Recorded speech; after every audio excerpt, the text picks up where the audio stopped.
117-ші сабақ. Қызыл жұлдызға саяхат. Үшінші тапсырма.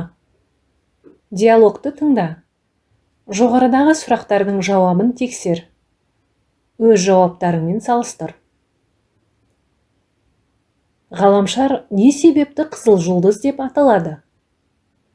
Бұл ғаламшардың түсі қызыл болуымен байланысты.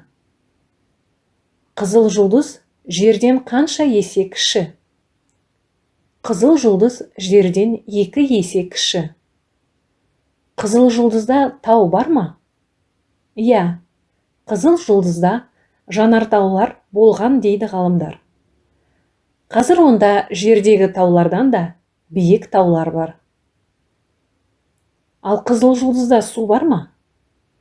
Ғалымдардың айтуынша, қызыл жұлдызда бұрын су болған.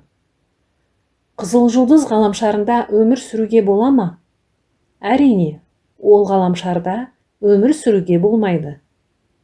Сен білесің бе?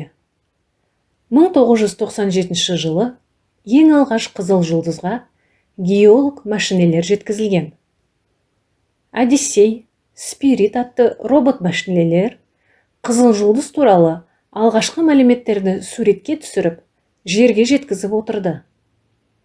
Қызыл жұлдыз сөнген жанартау қатпары. Ол шұңқыр және таулардан тұрады. Уважаемые зрители, для того, чтобы приобрести уроки полностью, со всеми выполненными заданиями и переводом на русский язык, напишите, пожалуйста, на WhatsApp по телефону, указанному на экране.